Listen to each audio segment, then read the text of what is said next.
The rain hammered against the glass windows of the Sterling and Hoffman corporate tower in downtown Chicago, creating a rhythm that seemed to match the anxiety pulsing through Maya Chen's chest. It was 8:47 a.m. on a gray Tuesday in October, and she stood in the marble-floored lobby, clutching a leather portfolio against her cream-colored blouse. Her dark hair was pulled back in a neat bun, and despite the professional appearance, her hands trembled slightly as she pressed the elevator button for the 42nd floor. Maya had worked as an executive assistant at Sterling and Hoffman Financial Group for 3 years. At 28 years old, she had climbed from an entry-level administrative position to supporting some of the firm's most demanding vice presidents. Today was different, though. Today, she would be sitting in on a meeting with the firm's senior partners and a potential investor whose portfolio could change the trajectory of the entire company. The elevator doors opened with a soft chime, and Maya stepped into the executive suite. The scent of expensive coffee and leather furniture filled the air. Through the floor-to-ceiling windows,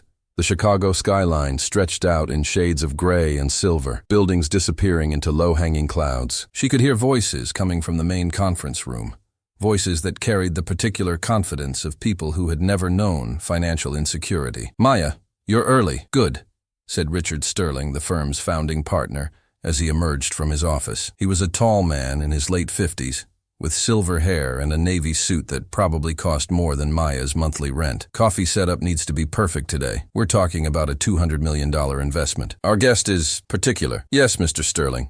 Everything's ready," Maya replied, her voice steady despite her nerves. "And Maya," Richard paused, his expression serious, "this investor, Mr. Al-Rahman, he's from Dubai, very successful in tech and real estate.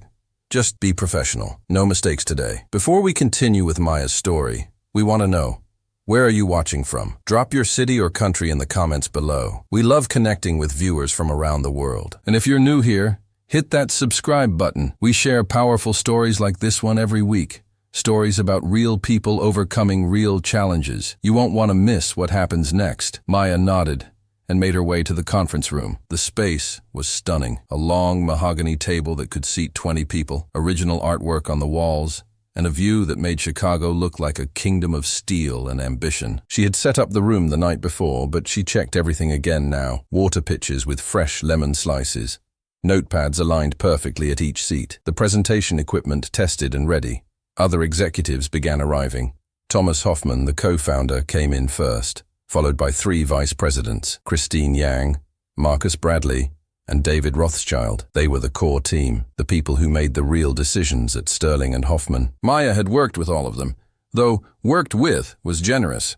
To them, she was part of the furniture, someone who existed to serve coffee and take notes. "Maya, is this San Pellegrino or Perrier?" Christine asked, holding up a green bottle without looking at Maya's face. Christine was 42, impeccably dressed in a Chanel suit, and known for her cutting remarks disguised as questions. "San Pellegrino, Ms. Yang. You requested it specifically last week." I think I prefer Perrier today. Can you run down and get some?" Maya glanced at the clock. 9:03 a.m. The meeting was scheduled for 9:30. "Of course. I'll be right back." She hurried to the elevator, her heels clicking against the polished floor. The lobby store was on the ground level, and with the elevator, security, and checkout, she knew she had maybe 12 minutes to make it back. Her heart raced as she grabbed 3 bottles of Perrier, paid quickly, and rushed back upstairs. When she returned to the conference room at 9:19, the atmosphere had shifted.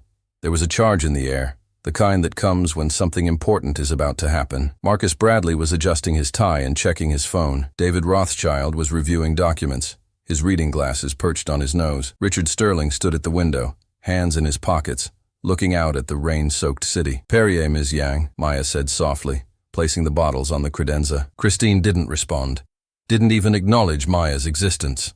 She was too busy laughing at something Marcus had said. Maya took her seat in the corner, the designated spot for support staff. She opened her laptop to take notes, making herself as invisible as possible. At exactly 9:30 a.m., the conference room door opened, and Maya looked up expecting to see a man in traditional Arab dress, perhaps a thobe and gutra. Instead, she saw someone completely different. He was young, probably in his mid-30s, with dark hair, olive skin, and features that could have placed him anywhere from the Mediterranean to the Middle East. He wore a perfectly tailored charcoal suit, a crisp white shirt with no tie, and brown leather shoes that gleamed despite the rain outside. But what struck Maya most were his eyes, dark, intelligent, and carrying a quiet intensity that seemed to take in everything at once. "Mr. Al-Rahman, welcome," Richard Sterling said, extending his hand. "I hope the weather didn't make your journey difficult." "Please, call me Khalid," the man said, his English perfect with just the slightest accent that added sophistication rather than suggesting a language barrier. His handshake with Richard was firm. "And no, I'm quite used to rain. I spend as much time in London and Seattle as I do in Dubai." The introductions went around the table. Each executive rose, shook Khalid's hand, offered their carefully rehearsed greetings. When the circuit was complete, Khalid's eyes landed on Maya, still seated in the corner. "And you are?" he asked, his tone polite but curious. Maya stood quickly, suddenly feeling like a spotlight had found her in the darkness. "Maya Chen, Mr. Al-Rahman. I'm the executive assistant.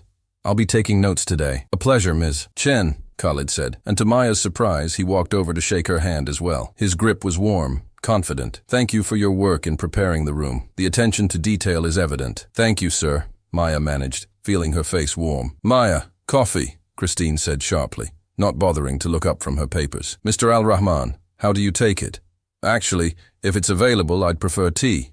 Green tea if you have it," Khalid said, moving to take a seat at the table. "Of course," Maya said. "I'll bring it right away." She left the room quickly, grateful for the excuse to escape the tension. In the small pantry adjacent to the executive suite, she prepared the tea, her hands steadier now than they'd been all morning. Something about Khalid Al-Rahman's simple courtesy had calmed her nerves. It was such a small thing, shaking her hand, acknowledging her work. But in a place like Sterling and Hoffman, small courtesies to support staff were rare. When she returned with the tea, the meeting had begun. Richard Sterling was mid-presentation, clicking through slides that showed market projections, portfolio performance, and the firm's strategic vision for the next 5 years. Maya set the tea in front of Khalid quietly and returned to her corner. "As you can see, Mr. Al-Rahman," Richard was saying, "our technology sector investments have consistently outperformed the market by 15 to 20%. We have relationships with key players in Silicon Valley, Boston, and Austin." Khalid sipped his tea,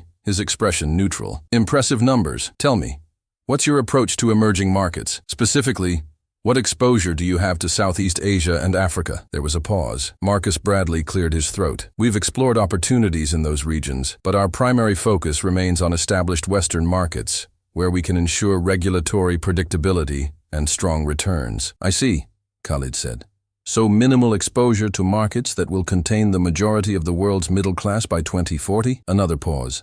Longer this time. Christine leaned forward, her voice carrying a slight edge. "Mr. Al-Rahman, with respect, those markets carry significant risk. Currency volatility, political instability, infrastructure challenges. Our clients expect sophisticated investment strategies, not speculation on frontier markets." Khalid smiled slightly, but there was something in his eyes that suggested he'd heard this argument before and found it wanting. "Ms. Yang, is it? Let me ask you something. Do you use a smartphone?" Christine blinked, thrown by the question. "Of course. Built where?" I'm not sure. China, probably. Or Korea. "And the apps you use daily? Where are they developed?" "Well, mostly here in the US, I suppose. Silicon Valley." "Actually," Khalid said gently, "increasingly, they're being developed in Bangalore, Jakarta, Nairobi, and Lagos. The world's engineering talent is no longer concentrated in a few Western cities, Ms. Yang. It's distributed globally, and the returns are following the talent." Christine's jaw tightened. David Rothschild jumped in. "Mr. Al-Rahman, we appreciate the global perspective, but Sterling and Hoffman has built its reputation on careful, measured growth. We're a conservative firm, serving conservative clients." "Conservative or comfortable?" Khalid asked, and though his tone remained pleasant, the question landed like a challenge. The temperature in the room seemed to drop several degrees. Maya, watching from her corner, saw Richard Sterling's expression harden slightly. Thomas Hoffman shifted in his seat. These were men who were used to controlling conversations, not being questioned. "I think there may be a fundamental misalignment in investment philosophy," Richard said carefully. "Sterling and Hoffman has a 70-year history of steady returns and client satisfaction. We don't chase trends." "Of course," Khalid said. "I apologize if I've overstepped. Please, continue with your presentation." The meeting proceeded, but the easy confidence the Sterling and Hoffman team had started with never fully returned. They moved through their slides, discussing real estate portfolios, bond strategies, and client acquisition. Khalid listened attentively, asked occasional questions, and maintained his polite, slightly distant demeanor. At 10:45, Richard suggested a break. "We have refreshments set up in the adjoining room. Please help yourself." The executives rose and moved toward the door where coffee, pastries, and fruit had been arranged. Khalid stood as well, but instead of following the others, he walked over to where Maya sat in the corner. "Ms. Chen, you've been taking notes this entire time. May I ask you something?" Maya looked up, surprised. "Of course, Mr. Al-Rahman. What do you think of the investment strategy they've presented?" The question caught her completely off guard. I'm just here to take notes, sir. I don't, but you've heard everything.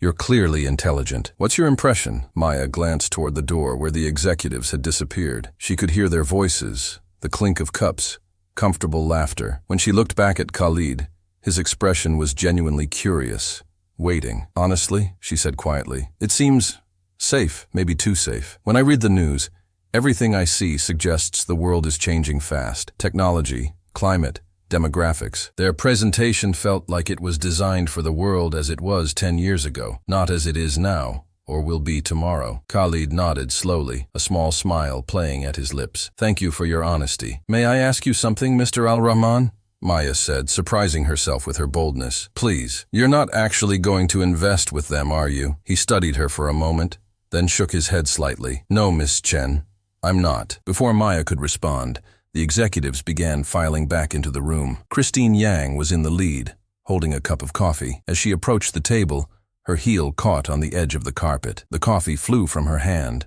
arcing through the air in what seemed like slow motion. Maya moved without thinking. She lunged forward, her body between the spilling coffee and Khalid Al-Rahman. The hot liquid hit her blouse and soaked through to her skin. She gasped, more from shock than pain, and stumbled backward. "Oh my God, Maya," Richard Sterling said, rushing forward. But his concern wasn't for Maya. He turned immediately to Khalid. "Mr. Al-Rahman, are you all right? Did any get on you?" "I'm fine," Khalid said. But he wasn't looking at Richard. His attention was entirely on Maya, who was clutching her portfolio to her coffee-stained blouse, her face flushed with embarrassment and discomfort. "Ms. Chen, are you hurt?" "I'm okay," Maya said quickly, though her skin burned where the coffee had soaked through. "I should go change." "Maya, there's a first aid kit in the bathroom," Richard said dismissively, already turning back to Khalid. "My sincerest apologies for the disruption. Christine, for God's sake." "It was an accident," Christine said, her voice sharp with defensiveness. "Maybe if she hadn't been in the way." "In the way?" Khalid's voice cut through the room like a blade. It wasn't loud, but something in his tone made everyone freeze. "Ms. Chen just prevented me from being drenched in hot coffee. And you're blaming her for being in the way?" Christine's face reddened. "I know exactly what you meant," Khalid said, his dark eyes now cold. He turned to Maya. "Ms. Chen, please go take care of yourself. Take as much time as you need." Maya hurried from the room, her eyes stinging with tears she refused to let fall until she was safely in the ladies' room. She locked herself in a stall and let out a shaking breath. The coffee had already cooled, but her blouse was ruined, and her skin was red where it had made contact. More than the physical discomfort, though, was the familiar sting of humiliation. Even when she'd tried to help, she'd been made to feel like she was the problem. She cleaned herself up as best she could with paper towels, then dampened her blouse to remove the worst of the stain. In the mirror, she looked like exactly what she was, a young woman trying to hold herself together in a world that didn't particularly care whether she succeeded or failed. When she returned to the conference room 20 minutes later, wearing a blazer she kept in her office over her damp blouse, the atmosphere had changed dramatically. The executives sat in their chairs looking stunned, almost shell-shocked. Khalid Al-Rahman was on his feet, gathering his things. "I appreciate your time," he was saying to Richard, his tone formal but not warm. "However, I don't believe Sterling and Hoffman is the right fit for my portfolio." "Mr. Al-Rahman, please," Richard said, and Maya heard something in his voice she'd never heard before. Desperation. "If this is about the incident, it's not about one incident," Khalid said. "It's about what that incident revealed. Ms. Yang, you blamed your assistant for your own clumsiness. Mr. Sterling, your first concern was for me, the potential client, not for an employee who was hurt. That tells me exactly what your values are." "Now wait just a minute," Thomas Hoffman said, rising from his chair. "I think you're overreacting to $200 million, Khalid said quietly. "That's what you were hoping I would invest with your firm." "Do you know what my first job was, Mr. Hoffman?" No one answered. The room was silent, except for the rain against the windows. "I was a parking attendant in Dubai. I was 16 years old, Parking cars for wealthy tourists at a 5-star hotel. I did that for 3 years while I studied computer science at night. I built my first company in a shared apartment with 2 friends. We ate rice and beans for 6 months because that's all we could afford while we coded 18 hours a day. Khalid walked slowly around the conference table as he spoke, and his words carried the weight of truth lived rather than imagined. When my company sold for $50 million, I was 25 years old. I could have retired. Instead, I worked harder. I invested in other startups, in real estate, in markets that everyone said were too risky. Today, my portfolio is worth $3 billion. $3 billion. Do you know why I succeeded, Mr. Sterling? Richard shook his head, looking like a student being schooled by a teacher. Because I never forgot what it was like to be invisible. To be the person in the corner that no one sees or values. To be treated like you don't matter because you're not wearing the right suit or sitting in the right chair. Every person who works for me, from my chief financial officer to the person who cleans my office, is treated with respect. Not because it's good business, though it is, but because it's right. Khalid turned to face the room, his expression serious. Ms. Chen demonstrated more character in one instinctive moment than this entire firm has shown in 90 minutes. She put herself between me and harm, without thinking about it, and your response was to make her feel small for it. That's not fair, Christine said, but her voice lacked conviction. Isn't it? Khalid looked at her directly. How many times has Maya made your life easier? How many late nights has she stayed to help you meet a deadline? How often has she anticipated what you needed before you asked? And when was the last time you thanked her? When was the last time you treated her like a human being rather than a convenience? The silence that followed was suffocating. Maya stood frozen by the door, hardly able to process what she was witnessing. Khalid Al-Rahman, a billionaire investor, was defending her. More than that, he was articulating feelings she'd carried for years, but never been able to express. I built my success on finding value where others don't look, Khalid continued. In markets they ignore, in technologies they dismiss, in people they underestimate. Sterling and Hoffman, you've shown me today that you're not looking for opportunity. You're looking for comfort, and comfortable companies don't generate the returns I require. He picked up his briefcase and turned toward the door. As he passed Maya, he paused. Miss Chen, may I speak with you privately for a moment? Of course, Maya managed, though her voice came out barely above a whisper. They stepped into the hallway, leaving the stunned executives behind. Through the glass walls of the conference room, Maya could see them sitting in shocked silence, the weight of what had just happened settling over them like ash. Ms. Chen, Khalid said, his voice softer now, I'm going to give you my card. I have several companies, and I'm always looking for talented people who understand what real work means. If you ever decide you want to work in an environment where you're valued, please call me. He handed her a simple white business card with his name, a phone number, and an email address. No fancy logo, no corporate titles, just the essentials. I don't understand, Maya said, looking up at him. You don't even know me. I know enough, Khalid said with a slight smile. I know you pay attention to details. I know you think about more than just your immediate tasks. I know you're willing to put yourself at risk for others. And I know you're smart enough to see through corporate nonsense when it's presented to you. That's more than enough. Thank you, Maya said.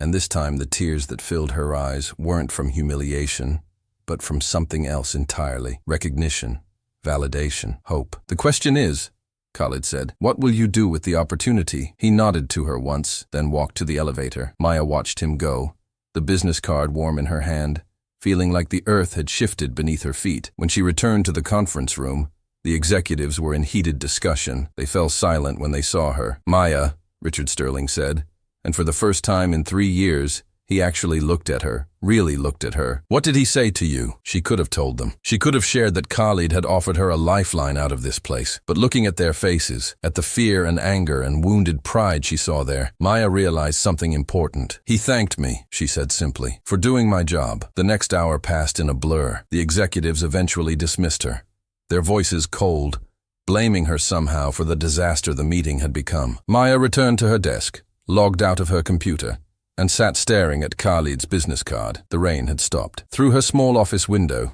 she could see Chicago emerging from the clouds, the buildings gleaming as sunlight broke through. Maya picked up her phone and took a photo of the business card, then opened her email. Dear Mr. Al-Rahman, she wrote, thank you for your kindness today and for your offer. I would very much like to learn more about opportunities with your companies. I am available to speak at your convenience. With gratitude, Maya Chen. She hit send before she could second-guess herself. Then she opened a new document and began writing a resignation letter. Not because she was certain Khalid's offer would materialize, though she hoped it would, but because she had finally seen clearly what she'd known in her heart for years. She deserved better than this. 3 days later, Maya sat in a coffee shop in the Loop, watching the door. Khalid had responded to her email within an hour, suggesting they meet to discuss possibilities. She dressed carefully in a navy suit she'd bought for the occasion, spent the morning researching Khalid's various business ventures, and prepared herself for the conversation. When Khalid arrived, exactly on time, he was dressed more casually than he'd been at the Sterling and Hoffman meeting. Dark jeans, a white button-down shirt, and a leather jacket. He smiled when he saw her and made his way through the crowd. "Ms. Chen, thank you for meeting me," he said, sliding into the chair across from her. "Thank you for the opportunity," Maya replied. "And please call me Maya. Only if you call me Khalid," he said. "May I get you something? Coffee? Tea? I'm fine. Thank you." Khalid ordered a green tea for himself, then turned his full attention to Maya. "I've done some research on you since our meeting. Your work history is impressive. 3 years at Sterling and Hoffman, before that 2 years at Morgan Chase, graduated from Northwestern with a degree in economics. Why have you stayed in assistant roles?" The question was direct, but not unkind. Maya took a breath. "Honestly, I thought it was the path forward. Start at the bottom, learn the business, prove myself, eventually move up. But the truth is, in places like Sterling and Hoffman, they don't see assistants as future executives. They see us as infrastructure." Khalid nodded. "That's their loss. I'm going to be direct with you, Maya. I have a venture capital firm that focuses on technology startups in emerging markets. We have offices in Dubai, Singapore, Nairobi, and Sao Paulo. We're opening a North American office here in Chicago, and I need someone to help build it from the ground up." Maya's heart began to race. "What kind of role?" "That's the interesting part. I don't have a specific title for you yet. What I need is someone smart, observant, and willing to learn fast. Someone who can manage operations, evaluate deals, coordinate between international offices, and eventually help make investment decisions. It would be demanding, probably more hours than you're working now, at least initially, but it would also be an opportunity to learn every aspect of venture capital from the inside." "You're talking about a completely different career path," Maya said slowly. "Why me? You met me once." "Twice," Khalid corrected with a smile. "Once in that conference room, and once in that 90-second conversation we had while everyone else was getting coffee. In those 2 encounters, you showed me more intelligence, character, and business intuition than the entire Sterling and Hoffman senior team demonstrated in an hour-long presentation." He leaned forward slightly. "Maya, I've built my success on taking chances on people that others overlook. Women in countries where they're not given opportunities. Young engineers from universities that aren't prestigious. Entrepreneurs with ideas that seem impossible. Some of those bets fail. Many of them succeed beyond anyone's expectations. What I'm offering you is a bet. I'm betting that you have more potential than your current role allows you to show. The question is, are you willing to bet on yourself?" Maya felt something shift in her chest, like a door opening onto a landscape she'd only glimpsed before. "What would the salary be?" Khalid named a figure that was nearly double what she currently made. "To start, with significant performance bonuses as we grow the office. And if you help make successful investments, you'll get carried interest in the fund. Do you know what that means?" "It means I'd get a percentage of the profits on successful investments," Maya said. "Beyond my salary." "Exactly. Work hard, make smart decisions, help me build something real, and in 5 years you could be financially independent." It sounded too good to be true. Maya had learned to be skeptical of things that sounded too good to be true. "What's the catch?" "The catch is that it will be hard," Khalid said honestly. "You'll be learning on the job. You'll make mistakes. You'll work with people from cultures different from yours, in time zones that will have you on calls at midnight. You'll evaluate companies that might fail and lose money. The path won't be smooth or guaranteed, but it will be real, and it will be yours." Maya looked at him. This man who had walked into Sterling and Hoffman and seen what no one else there had seen, that she was more than her job title suggested. She thought about the past 3 years, the late nights and early mornings, the dismissiveness and the small humiliations, all in service of a career path that was never going to take her where she wanted to go. "When would I start?" she asked. Khalid's smile widened. "I was hoping you'd say that. How much notice do you need to give?" 2 weeks is standard. Then 2 weeks from Monday. I'll have my HR team send you the formal offer letter tomorrow." They talked for another hour, discussing the practical details, the nature of the work, Khalid's vision for the Chicago office. As they spoke, Maya felt something she hadn't felt in years, genuine excitement about her professional future. When they finally stood to leave, Khalid shook her hand again, that same firm, respectful grip. "Welcome to the team, Maya. I think this is going to be the beginning of something good." "Thank you, Khalid. I won't let you down." "I know," he said simply. "See you in 2 weeks." Maya submitted her resignation to Sterling and Hoffman the next day. Richard Sterling called her into his office immediately, his expression a mix of anger and disbelief. "Is this about what happened at the meeting?" he demanded. "Because we all acknowledge that the situation was handled poorly. Christine has been spoken to." "It's not about one meeting," Maya said, echoing Khalid's words without realizing it. "It's about 3 years of meetings, of being treated as invisible unless something was needed. It's about working hard and never being seen for it." "Where are you going?" Richard asked. "What firm?" "I'll be working with Al-Rahman Capital Partners," Maya said. "Building their North American office." Richard's face went pale. "You can't be serious." "Maya, he's using you to get back at us. You're being naive." "Maybe," Maya said calmly. "Or maybe he sees something in me that you never took the time to look for.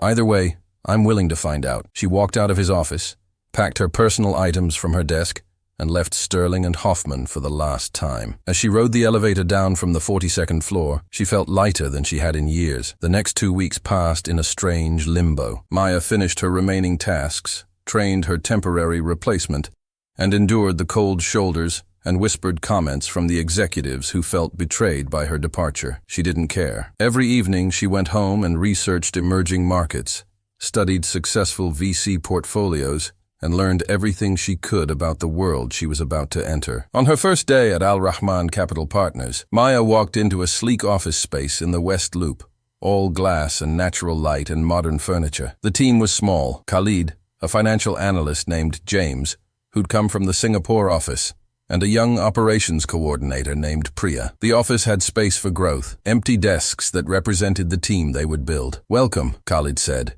greeting her with genuine warmth. "Ready to get started?" "Absolutely," Maya said. The first months were everything Khalid had promised. Challenging, exhausting, exhilarating. Maya learned to evaluate pitch decks from startups, to model financial projections, to think about markets and opportunities in ways she never had before. She made mistakes, and Khalid patiently corrected them. She had successes, and he celebrated them. 6 months in, the Chicago office made its first investment, a fintech startup in Lagos that was creating mobile banking solutions for people without access to traditional banks. Maya had been the one to champion the deal, to see the potential that others might have missed. "How does it feel?"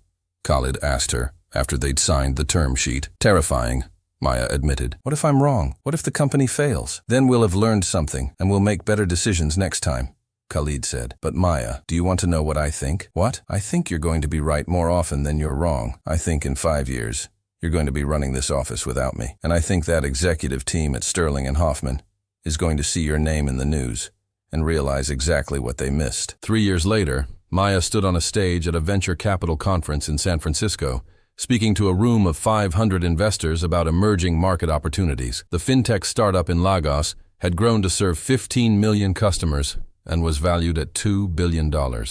Al-Rahman Capital Partners Chicago had become one of the most successful early-stage VC firms in North America, and Maya had been promoted to partner. She'd invested in companies across Africa, Southeast Asia, and Latin America. She'd mentored young entrepreneurs, women especially, who were trying to break into tech. She'd built something she was proud of, not because someone had given it to her, but because she'd earned it. After her talk, a young woman approached her, nervous but determined. "Ms. Chen, I'm Maria. I'm an executive assistant at a tech company, and I want to do what you do, but I don't know where to start." Maya looked at her, saw herself 3 years earlier, and smiled. She reached into her bag and pulled out a business card. "Call me," she said. "Let's talk about opportunities." As Maria walked away, clutching the card like it was precious, Maya felt a hand on her shoulder. She turned to see Khalid, who'd been watching from the back of the room. "You gave her a chance," he said, "just like someone once gave you." "It's what you do," Maya said. "You find value where others don't look." "No," Khalid corrected gently. "It's what we do. You've taken what I showed you and made it your own. I'm proud of you, Maya." That evening, as Maya flew back to Chicago, she thought about the journey that had brought her here. It had started with rain against windows, coffee stains on a blouse, and a moment of humiliation that had somehow transformed into opportunity. It had continued through hard work, sleepless nights, and the scary, exhilarating process of betting on herself. She thought about the executives at Sterling and Hoffman, wondered if they ever thought about the assistant they'd dismissed, the woman they'd never seen as anything more than part of the furniture. She hoped they did, not because she needed their validation, but because maybe, just maybe, it would make them see the next Maya who walked into their office and recognize her before it was too late. But mostly, Maya thought about all the other assistants, the coordinators, the people working in the corners of conference rooms around the world, the ones who were smart and capable and full of potential, but trapped in roles that would never let them shine. She thought about how many Mayas were out there, waiting for someone to see them, to give them a chance, to believe that they could be more than their job titles suggested, and she made herself a promise. She would be